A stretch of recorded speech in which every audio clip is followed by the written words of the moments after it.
My best friend called me jealous for skipping her $9,000 birthday to sit by my dying granddad, then showed up at his celebration screaming about revenge. When I told her there's a baby at risk, she rolled her eyes and said, "Now you're making my birthday about you?" I just walked away. That was 2 years ago. Yesterday, she left a $50,000 check on my porch without saying a word. I was sitting in the ICU painting my granddad's nails when the nurses told me he only had days left to live. My parents died when I was 8, and he was the only family I had. That's when I felt a vibration on my inner thigh. It was a call from my best friend Bianca. "Hey, so what are you wearing to my birthday tomorrow night?" "Oh, I don't think I'll be able to come," I responded. I felt like a terrible friend for canceling so last minute, but I had no choice. "Are you freaking serious right now? What will everyone think when my best friend isn't at my party? You have to come." "Bianca, my granddad's dying. I've kept it private, but—" "Oh my gosh," she interrupted. "Now you're making my birthday about you? My parents literally spent $9,000 on party supplies alone. Just admit you're jealous that you're broke, and I'm turning 21 first." Luckily, I had AirPods in so my granddad couldn't hear her BS, and I hung up. She started spamming me with texts that were even worse than her call, but I felt like a petty hoe that day. So I made a group chat of our entire friend group without her, and sent every screenshot. Mia called immediately. "Babe, I'm so sorry about your granddad. Also, Bianca's canceled. But listen, I have an idea that's downright evil." Within an hour, my granddad's hospice waiting room was filled with young girls determined to cheer him up. "Girl," Mia announced, "F Bianca's birthday party. I want your granddad to be happy." My eyes welled up with tears as I realized every other girl in our friend group felt the same way. I wasn't even mad at Bianca for leaking my secret. That's when Tori jumped in. "My mom owns that catering company. She'll donate everything for your granddad's final party. I'll make a Facebook event," said Sienna. "Private at first, then public an hour before." "Wait," said Jess, showing her phone. "Bianca's already posting about her exclusive VIP list. She's bragging about how selective she's being." "Perfect. Let's be even more exclusive. Celebrating Harold's beautiful life final gathering." The planning was intricate. We created shifts so Grandad wouldn't be overwhelmed. "I'll coordinate transportation for all his elderly friends," Ashley volunteered. "My boyfriend's in a jazz quartet. They'll play for free," added Tori. The group chat was fire. Everyone Bianca had invited was asking subtle questions. Not about her, but about my granddad. "Hey, did you hear about OP's granddad? Is it true he raised her alone? Was he really a war hero?" The answer to all their questions was yes. BTW LOL. By Thursday, Bianca was panicking in her stories. "Reminder, my party requires RSVP, exclusive guest list only." But people were already choosing. Her own cousin messaged me. "I'm sorry for your loss. Your grandfather sounds like an amazing person. I'll be there." Friday night, Mia texted, "Check Bianca's story." She'd posted a poll. "Who's coming tomorrow?" Only 12% said yes, LOL. Then she posted, "Quality over quantity. Intimate vibes only." We didn't respond. We were too busy setting up the hospice common room with hundreds of battery-powered candles, memory boards spanning 8 decades, and flowers from his own garden. Saturday morning came too fast. I woke up in the chair beside Granddad's bed, my hand still holding his. He was awake, just watching me with those kind eyes that had watched me grow up. "Big day, pumpkin," he whispered. I couldn't speak, just nodded, tears already forming. The nurses helped me get him ready. His best cardigan, the one Grandma knitted him 40 years ago. His hands shook as I helped him with the buttons. "I might not see everyone," he started, then stopped. We both knew what he meant. He might not see everyone again. "You will," I lied, fixing his collar. "You're the strongest person I know." By 7 p.m., the common room was transformed. The fairy lights made everything glow soft and golden. The jazz quartet was warming up quietly. Almost everyone who was invited to Bianca's party had chosen my granddad's gathering over hers. His war buddy wheeled in first. They just looked at each other and started crying. Then came his first student from 1967, now a grandmother herself. Each person who walked in made Granddad's eyes water more. "All this fuss for me?" he kept saying, but his voice was thick with emotion. "You deserve everything," I whispered. At 8:47 p.m., my phone exploded. It was Bianca. "Where is everyone?" Even my cousin ditched. Then, "I know you did something." At 9:23 p.m., the doors burst open. Bianca stood there in her birthday tiara and designer dress, mascara streaking. The jazz stopped. Everyone turned. "How dare you?" she started. "Bianca," someone's grandmother said firmly, "this is a celebration of life. Please be respectful." She saw the photos, the war medals, the teaching awards, the 100 people who'd chosen love over her party. "This is, you ruined." My granddad, sweet as ever, patted the chair beside him. "You must be Bianca. I saved you some cake." She looked at him, at me, at everyone staring at her with disappointment. Then she ran. "Just you freaking wait and see when I get my revenge." At the time, I just rolled my eyes, blissfully unaware of the secrets that rich bitches like her were hiding. The morning after Granddad's celebration, my phone buzzed so hard it fell off the nightstand. I grabbed it and saw 47 missed calls from Bianca, plus a voicemail that made my stomach drop. Her voice was ice cold, saying my mom was already calling the hospice board about our unauthorized gathering, and that Granddad would enjoy his last days with new restrictions. My hands shook as I watched the hospice director walking straight toward Granddad's room carrying a stack of official-looking paperwork. She knocked and entered while I scrambled to follow her inside. The director looked at the complaint form, then at Granddad sleeping peacefully, and did something I didn't expect. She tore the papers in half and dropped them in the trash. She told me Granddad taught her daughter 30 years ago, and some complaints weren't worth the paper they were written on, but she warned me the Whitmores donated heavily to the hospital foundation, and I needed to be careful because they had real influence here. I spent the next 3 days barely leaving Granddad's side, holding his hand while reading him stories his former students had sent. His grip got weaker each day until I could barely feel it anymore. Mia brought me coffee every morning and just sat there quietly because we both knew there was nothing to say that would help. Thursday morning, I checked my phone and saw Bianca had posted on Instagram about people using dying relatives for attention and calling it pathetic. Within 10 minutes, our entire friend group had unfollowed her, and the screenshots were already spreading everywhere. She deleted it fast, but her own cousin messaged me saying Bianca was getting worse and I should be careful. Day 5 at the hospice, Granddad could barely open his eyes, but he grabbed my hand and whispered something about Bianca and her family being broken. He said he saw it at parent conferences years ago, but I didn't understand what he meant. I recorded it on my phone because these were his last coherent words about anything beyond our family. The hospice billing office called that afternoon saying someone tried to cancel Granddad's insurance authorization investigation. They traced the call to a number registered to Whitmore Pharmaceuticals, which was Bianca's mother's company. The billing clerk sounded really uncomfortable, admitting this wasn't the first time they'd had issues with that family. Grandad's breathing changed that night, and the nurses explained about something called Cheney-Stokes breathing that meant his body was shutting down. I counted the seconds between each breath while Mia's mom brought me a blanket and homemade soup I couldn't even look at. A delivery arrived the next morning, and it was a single white rose with a card that said, "For the soon-to-be orphan," signed with just a B. The security guard saw my face and quietly pocketed the card, saying he'd keep it if I needed it later, because that was crossing a line. Grandad's former colleague showed up with a box of his things from the school that had been in storage for years. Inside were parent conference notes from 2010 to 2015, and the Whitmore file was thicker than any other family's. The notes mentioned inappropriate pressure on other families and concerns about Victoria's pharmaceutical connections going back years. Day 8 at the hospice, I couldn't sleep and kept waking up every time Grandad's breathing changed or stopped. The overnight nurse brought me tea at 3 a.m. and mentioned she'd worked at 3 other facilities where the Whitmores had caused problems for families they didn't like. Around 5 that morning, Grandad's breathing got really weird and choppy. I grabbed his hand and his eyes suddenly opened, clearer than they'd been in weeks. He looked right at me and squeezed my hand tight. His voice came out rough but strong when he said the house had papers in the basement behind the water heater and I needed to be careful. He told me he loved me and squeezed my hand 3 times, which was our special code since I was 8 years old. I squeezed back 3 times and watched his face relax into a small smile. The machine started beeping different at 6:47 a.m. and I felt his hand go slack in mine. His chest stopped moving and the last little pulse in his wrist just faded away under my fingers. The nurse came in and checked him with her stethoscope and wrote down 6:52 on her clipboard. While they were pulling the sheet up over his face, I saw movement in the hallway. Bianca was standing there with her mother Victoria, who was wearing a business suit at 7 in the morning. Victoria looked right at me and smiled this cold little smile before they walked away down the corridor. 3 days later, while I was trying to pick out flowers, the funeral home director called me. How did the nurses know exactly when to tear up those papers? Did they already know something bad about Bianca's family? The way Grandad squeezed her hand 3 times makes me wonder if that was their secret code for years and years. Someone had called them claiming Grandad owed the Whitmores money, and they were contesting the funeral payment. The director said he'd known Grandad for 30 years and would handle everything anyway, but this was legally weird. I drove to Grandad's house for the first time since he died and just sat in the driveway for 10 minutes. Walking in hit me hard because everything smelled like him, that mix of Old Spice and coffee that meant home. His favorite cardigan was still draped over his chair and I couldn't make myself move it. I went down to the basement and found the water heater in the corner. Behind it was a metal filing cabinet I'd never seen before with a padlock on it. I used bolt cutters from the garage and inside were 7 manila folders with names I didn't recognize. Each folder had pharmacy records from different Whitmore stores with certain medications circled in red pen. Grandad's handwriting was all over the margins with notes about dosages being increased without doctor approval. One folder showed how a generic drug got switched to brand name and the price jumped 400%. Mia came over that afternoon to help me figure out funeral stuff and saw the folders spread across the kitchen table. She picked one up and her face went white when she read the name Rosa Martinez. She told me that was her aunt who died last year and went to a Whitmore pharmacy. Her aunt's medications kept changing and she got really confused in her last months. The estate lawyer called while we were sitting there and said someone filed a claim against Grandad's estate. They wanted $47,000 for unpaid pharmaceutical consulting fees, which made no sense. The claim was signed by Victoria Whitmore personally and dated the day after Grandad died. A week after he passed, we had the funeral at the small chapel he'd picked out years ago. I was halfway through my eulogy when Bianca walked in wearing a white dress like she was going to a party. She sat in the back row texting, and every time I got emotional, she'd fake cough really loud. Through the window, I could see her mom's Mercedes idling in the parking lot with the engine running. After the service, Grandad's war buddy grabbed my arm and pulled me aside near the coat room. He told me Harold had been investigating something before he got sick, and if anything happened, I should find Billy Stewart at the hospital. He said Billy was a social worker who'd been documenting things for months. I met Billy at a coffee shop downtown 3 days later, and he kept looking over his shoulder the whole time. He was sweating even though it was cold, and his hands shook when he picked up his cup. He told me Grandad had contacted him 6 months ago about elderly patients at Whitmore pharmacies. They'd been tracking 7 deaths where medications got changed without doctor approval, and every single estate got drained by medical debt afterward. Billy kept checking his phone and said he had to go, but gave me a folder with copies of everything he'd found and told me to be careful because these people had connections everywhere. 3 days later, I was at the grocery store getting milk and bread when Victoria appeared right behind me at the pharmacy counter where I was picking up my birth control. She grabbed my arm hard enough to leave marks and pulled me close enough that I could smell her expensive perfume mixed with wine, even though it was only noon. Her voice was low and mean when she said my grandfather was a meddling old fool, and I was following in his footsteps, and if I didn't drop this whole thing, I'd lose more than just a house. The pharmacist behind the counter watched the whole thing with wide eyes, and after Victoria stormed off, she slipped me a folded piece of paper when she handed me my prescription bag. I didn't read it until I got to my car, and my hands were shaking so bad I could barely unfold it, but it said she'd been forced to change prescriptions for elderly customers, and she had records if I needed them. The next morning, my phone rang while I was making coffee, and it was the estate lawyer sounding really stressed. He said Victoria had filed paperwork for power of attorney over Grandad's entire estate and was claiming I was mentally unstable due to grief and couldn't handle the responsibility. The hearing was in 3 days, and even though he said it was completely baseless, I had to show up, or I'd risk a default judgment that would give her control of everything Grandad left me. I spent the rest of that day at Grandad's house going through more of his papers and trying not to cry when I saw his handwriting on everything. The garden out back was getting overgrown, and his tomato plants were dying, so I grabbed the watering can and spent an hour trying to save them. His gardening journal was sitting on the potting bench, and I flipped through it while the plants soaked up the water. Between notes about when to plant beans and how much fertilizer to use for the roses, there were other notes written in pencil that made my stomach drop. One from 2 months ago said VW visited again today, and another said threatened nursing home if I don't cooperate, and the worst one just said must protect others from her. That night I was lying in bed scrolling through my phone when I got a text from an unknown number that just said, "This is Linda Whitmore." more, and I need to talk to you about my mom. My heart started racing because Linda was Bianca's younger sister who was only 19 and still lived at home. She said her mom didn't know she was contacting me, and she'd found something in her home office about my grandfather and other elderly people that I needed to see. She asked if we could meet at the college library the next day and promised she'd explain everything. I barely slept that night and showed up at the library 15 minutes early with my hands sweating and my heart pounding. Linda was already there in a back corner study room looking scared and kept checking over her shoulder like someone might be following her. She pulled out a flash drive with shaking hands and pushed it across the table to me. Her voice was barely a whisper when she told me there were emails on it about her mom targeting elderly customers who owned property, and she'd been marking them as Phase 1 through Phase 3 based on their health status. My grandfather had been marked Phase 3, which meant terminal, and there were 6 other names on the same list. She looked like she might throw up when she said Bianca didn't know how deep this went, and her mom had been doing this for years. 2 days later, I had to go to the competency hearing, and Victoria showed up with 3 people I'd never seen before who all claimed they'd witnessed me acting erratically since Grandad's death. One woman said she'd seen me talking to myself at the grocery store, and a man claimed I'd been screaming at people in the parking lot of Grandad's nursing home, which was complete BS because I hadn't even been there since he died. The judge looked suspicious and kept asking them for specific dates and times which they couldn't provide, but he still scheduled a full hearing in 2 weeks to investigate further. Detective Ray was sitting in the back row taking notes the whole time and caught my eye when Victoria's witnesses stumbled over their stories. That night, I plugged in the flash drive Linda gave me and spent hours going through spreadsheets titled Estate Acquisition Project that made me want to throw up. There were 7 names that matched the folders in Grandad's filing cabinet with columns showing their home values and something called Medication Adjustment Schedule that showed when each person's prescriptions got changed. Every single person who died had their medications switched 6 to 8 months before their death, and the changes created side effects that required expensive treatments that drained their savings. The next evening, Mia invited me over for dinner with her family, and her grandmother pulled me aside after we ate. She held my hands tight and told me Grandad had been so proud of me, and he knew something was wrong but wanted to protect me from it. Then she went to her bedroom and came back with Grandad's old lesson plan book that he'd lent her years ago for her tutoring business. Inside the front cover were more notes in his handwriting about Victoria visiting elderly customers and pressuring them to change their insurance plans and medications. 3 days after that, I came home from spending the afternoon at Grandad's house organizing his things and knew immediately something was wrong because my door was slightly open, even though I always double-check the lock. Nothing was stolen, but every single photo of Grandad in my apartment was turned face down, and there was an empty pharmacy pill bottle sitting on my pillow with my name on it for a medication I'd never heard of. The prescription date on the label was tomorrow, which made no sense, and the prescribing doctor's name was someone I'd never been to. I called Ray immediately, and he came over with 2 other officers to dust for fingerprints and take photos of everything. He officially opened an investigation that night, but warned me the Whitmores had connections throughout the city, and they'd know within hours that police were looking into them. He assigned a patrol car to drive by my apartment twice a day and told me to call immediately if anything else happened. The next morning, I woke up to my phone buzzing nonstop with texts from people I hadn't talked to in years. Billy had done it. The local news was running a story about elderly deaths connected to Whitmore Pharmacy customers, and my phone screen showed 14 missed calls from numbers I didn't recognize. I turned on the TV, and there was Victoria in her perfect suit denying everything, but her hands were shaking, and she kept touching her pearl necklace the way people do when they're lying. My phone rang again, and it was another family whose grandmother died after switching to Whitmore Pharmacies 6 months ago. Why did Victoria pick that exact moment in the grocery store to threaten her? Was she following her around, or does she have people watching? Then another call about someone's dad who went from healthy to dead in 3 weeks after they changed his heart medication. I started writing down all their names and stories in Grandad's old notebook while watching Victoria stumble through her interview. 3 days later, Linda texted me to meet her at the park near the old elementary school, and when I got there, she was sitting with some guy in a hoodie who kept looking around nervously. He worked IT at Whitmore Corporate and had been copying their servers for weeks because he couldn't stand what they were doing anymore. He showed me printouts of an actual algorithm on his laptop that selected targets based on age, property ownership, and how many family members they had. The fewer relatives, the higher the score. My granddad had figured it out months ago, according to the timestamps on his research. That afternoon, I went back to Granddad's house to pack more of his things and found his Bible on the nightstand with a bookmark sticking out. Inside was a letter dated exactly 1 week before he died, and my hands shook as I read his careful handwriting telling me not to let anger eat me up, to use the law and the community and the truth because they prey on people who are alone. I was crying so hard I almost didn't notice the house was freezing cold until I tried to turn on the heat and nothing happened. The power was off and so was the water. When I called the utility company, they said there was a $15,000 balance from commercial medical equipment charges, which made no sense because Grandad always paid his bills 2 weeks early and never had any commercial equipment. Ray called while I was still arguing with the utility company, and his voice was different, serious in a way that made my stomach drop. They'd found records of a journalist named David Park who investigated Victoria 3 years ago and died in a car accident 2 weeks after confronting her about the pharmacy deaths. His editor still had all his notes and wanted to meet with us. 3 days later at the town hall meeting about healthcare costs, I watched Maria Martinez stand up in the middle of Victoria's presentation about affordable medicine and start shouting about how Whitmore killed her mother with fake prescriptions. Then another person stood up, then another, and suddenly the whole room was chaos with families yelling about their dead relatives, while security guards rushed Victoria out the back door. That night, the pharmacist who'd slipped me the note months ago called from a blocked number and said she'd been documenting forced prescription changes for 2 years and had recordings of Victoria threatening to destroy any pharmacist who didn't comply with the new protocols. She had 12 other pharmacists ready to testify if I could guarantee their protection somehow. I spent the next day at Granddad's house packing his bedroom and trying not to cry at every little thing, like his reading glasses still sitting on his book or his slippers perfectly lined up by the bed. In his wallet, I found a photo of me at 8 years old, the day he became my guardian after my parents died, and behind it was a business card for an FBI agent with a note in Granddad's writing that said to call this number if something happened to him. My hands were shaking as I dialed and left a voicemail. 4 days later, Bianca cornered me at the coffee shop downtown, her face red and her designer bag had clutched so tight her knuckles were white. She kept saying I was destroying her family, and her mom was just a businesswoman. But when I showed her the folder with all the evidence about the deaths, her voice got smaller and smaller until she was whispering that her mom would never do something like that, even though I could see in her eyes she was starting to believe it. The FBI agent called back that afternoon, and Agent Sarah Kim said Grandad had contacted her 6 months ago, but didn't have enough evidence for them to act on it then. But with everything we had now, plus the interstate commerce angle, she could open a federal investigation into medical fraud and possibly murder. My phone rang at 2 in the morning, and Linda was crying so hard I could barely understand her words. She kept saying her mom found out about us talking and was sending her to Switzerland on the first flight tomorrow. She'd left a box of documents with campus security that had everything from her mom's personal files. She said she was sorry about my grandfather, and that he was trying to save people before the line went dead. I threw on clothes and drove to campus in the dark while calling Mia to meet me there. The security guard knew me from all my late study nights and handed over the cardboard box without questions. My hands shook as I opened it in the parking lot under a streetlight. Inside were printed emails between Victoria and someone named Dr. Morrison discussing adjusted death certificates for 7 elderly patients. One email from 6 months ago made me drop the papers. Victoria had written about Harold getting too close and needing to accelerate his timeline. I took photos of everything with my phone while Mia held the flashlight. We drove straight to Detective Ray's house even though it was 4 in the morning. He answered the door in his bathrobe and actually listened this time as we spread the papers across his kitchen table. By noon, Victoria had filed a $2 million defamation lawsuit against me. The same afternoon, my lawyer called saying the estate claim had jumped to $150,000. She said Victoria was trying to bury me in legal fees because desperate people make these kinds of moves when they're scared. I noticed the white van the next morning parked outside Mia's apartment where I'd been staying. It followed us to the grocery store, then to campus, then back home for 3 straight days. On the 3rd day, I walked right up to the driver's window at a red light and knocked hard. The guy inside claimed he was a private investigator hired to document my mental instability for the lawsuit. Mia filmed him admitting he'd been photographing me through windows and following me everywhere. We sent the video to Agent Kim, who called Detective Ray immediately. They'd been coordinating their investigations and found Whitmore had been doing this in 3 different states. Agent Kim said they'd identified over 40 suspicious deaths that matched the same pattern. She told me this wasn't just about my grandfather anymore, but had become a serial murder investigation. Billy started a Facebook group for families who'd lost someone at Whitmore facilities. Within 2 days, we had over 100 members sharing their stories about sudden declines and mysterious medication changes. We decided to create a website called Whitmore Victims United, with all our evidence organized by date and location. The site crashed within 4 hours from too much traffic as 147 families uploaded their documents. Victoria sent cease and desist letters to everyone, but her own lawyer withdrew from representing her, citing ethical concerns. Billy and I took everything to the state attorney general's office with 3 boxes of printed evidence. She reviewed it for 2 hours while we sat in her waiting room drinking terrible coffee. When she called us back in, she said she was issuing immediate subpoenas for all Whitmore pharmaceutical records. She said if even half of what we showed her was true, this would be the largest healthcare fraud case in state history. I couldn't sleep at Grandad's house anymore because everything reminded me of him. My own apartment felt unsafe after the private investigator incident, so I stayed at Mia's place. I woke up at 3 in the morning thinking I heard Grandad calling my name from the living room. Mia found me standing in her kitchen just staring at nothing and crying. She held me while I shook and promised we were going to get justice because Grandad knew I could do this. The next morning, Bianca posted a video on Instagram wearing designer clothes in her mansion. She said her family was being persecuted by jealous losers who couldn't accept their relatives died naturally. Within an hour, Linda posted her own video from some fancy boarding school in Switzerland. She looked straight at the camera and said her mother was a murderer with proof to back it up. She apologized for everyone her family had hurt and said she'd testify if needed. 3 days later, the FBI showed up at Whitmore Pharmaceutical at 6 in the morning with a warrant. They raided Victoria's house at the exact same time with news helicopters circling overhead filming everything. Agents carried out dozens of boxes while neighbors stood on their lawns recording with their phones. Victoria got photographed in handcuffs being led to a black SUV in her silk pajamas and slippers. She posted $5 million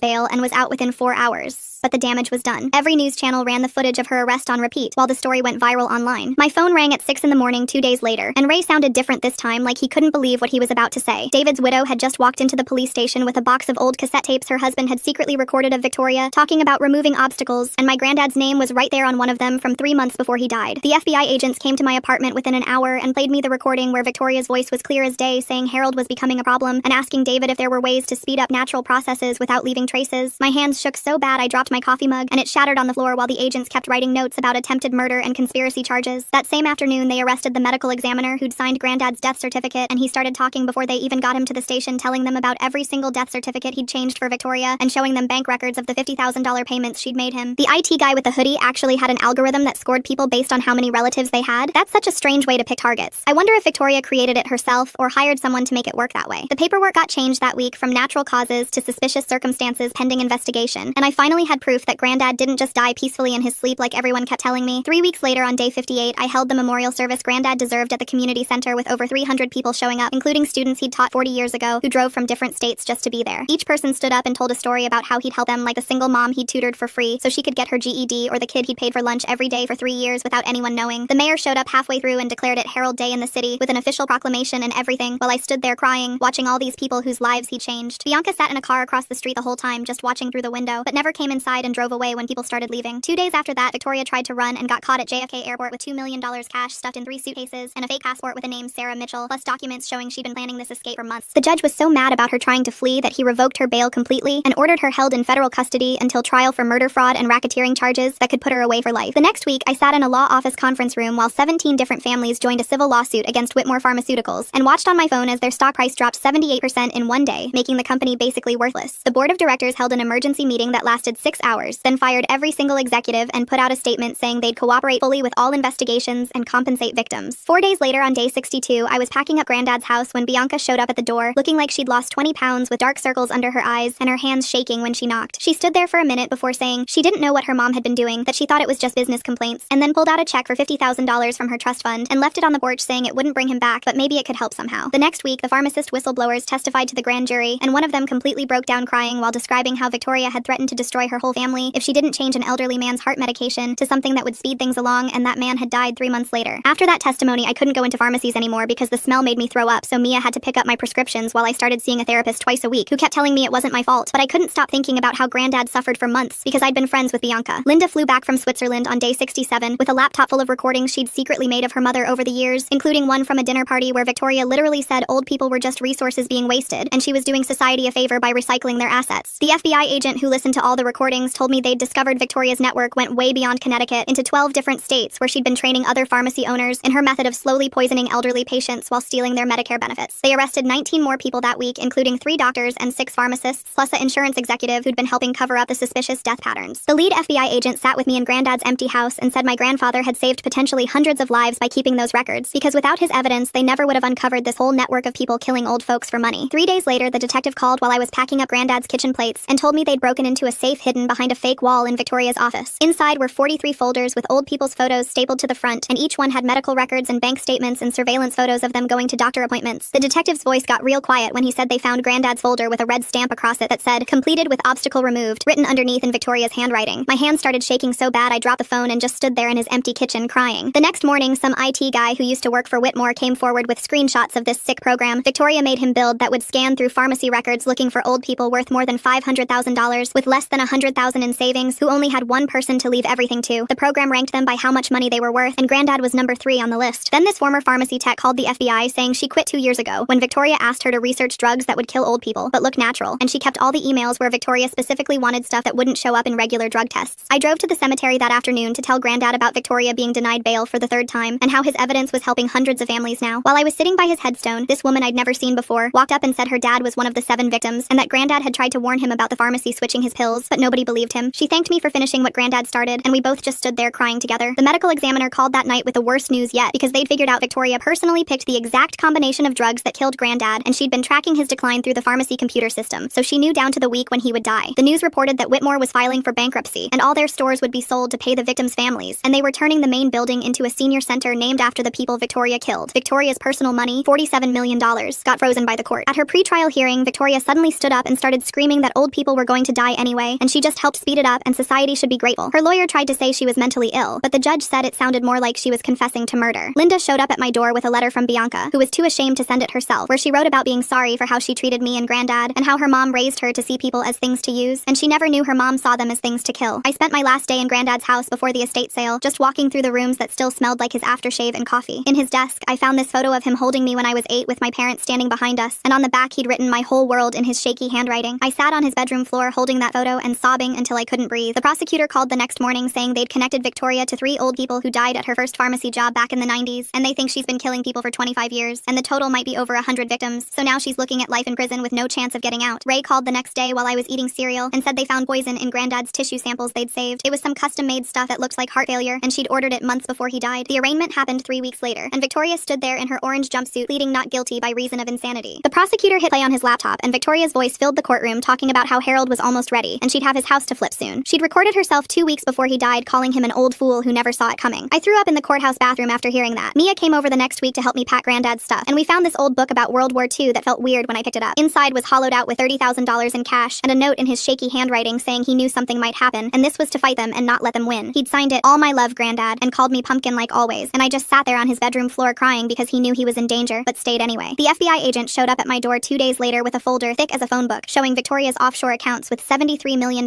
stolen from old people over 20 years. They found this list on her computer called Future Acquisitions with 200 names of elderly people with property, and every single one got a warning morning call that day. Bianca took a stand on day 90 of the investigation and told everyone how her mom trained her since she was little to make friends with kids whose families had money or property. She was sobbing so hard the judge had to call a recess when she admitted her mom made her become my friend, specifically because Grandad owned that house. The actual trial started 2 weeks later, and I was the first witness, and Victoria stared at me the whole time with this look like she wanted to kill me right there. When I talked about finding Grandad's papers in the basement, she actually smiled, which made the jury all turn to look at her. I wonder if Victoria kept smiling because she thought Harold's papers would never be enough evidence, but then how did all those other pharmacy workers find the courage to testify against someone so scary? Linda went up next with this old notebook from when her mom was in pharmacy school, and it had all these notes about experimenting with drug combinations that could hurt old people. She'd written stuff about thinning the herd and resource redistribution, like she was planning this her whole life. Day 3 of the trial brought 12 pharmacists who all told the same story about Victoria threatening them and making them change prescriptions. One guy had secretly recorded her saying if he didn't increase Mrs. Williams's dose, his daughter wouldn't get into any college in the state. The prosecutor saved the worst for last and played this video from Victoria's own security camera, showing her at her desk with Grandad's medical files spread out. She was talking to herself about 3 weeks at this level, then increased by 40% for heart failure by week 8, and she called it perfect. The jury only needed 3 hours to come back with guilty on everything, including 18 murders and 43 attempted murders and 127 counts of fraud. Victoria didn't even blink when they read it, but Bianca was crying so hard her sister had to hold her up. The judge called for order and scheduled sentencing for 2 weeks later, but those 14 days dragged like months with reporters camping outside my apartment and calling non-stop about interviews I kept refusing. On sentencing day, the courtroom was packed again with families holding photos of their dead relatives, and when the judge walked in, everyone went silent like we were all holding our breath together. He looked straight at Victoria and started reading from his papers about how she'd turned medicine into murder and betrayed the most sacred trust between pharmacist and patient, and then he said the words we'd all been waiting for, that she was getting life without parole plus 400 years consecutive for each victim. Victoria just smirked as they put her in shackles and led her away, while Bianca collapsed completely and had to be carried out by bailiffs. Outside the courthouse, 43 families surrounded me with their photos, and this woman Maria grabbed me in the tightest hug, saying my granddad had saved her aunt who was on Victoria's list for the next month. 3 days later, Granddad's lawyer called saying there was something else, and when I got to his office, he handed me a key to a safety deposit box I never knew existed. Inside was a letter in Granddad's shaky handwriting that said, if I was reading this, then I'd done it and stopped them, and he was so proud of me, and to please live my life and not let the darkness define me, and it was signed Love Always. The Whitmore assets got frozen, then distributed to victims' families, with each getting between $500,000 and $2 million,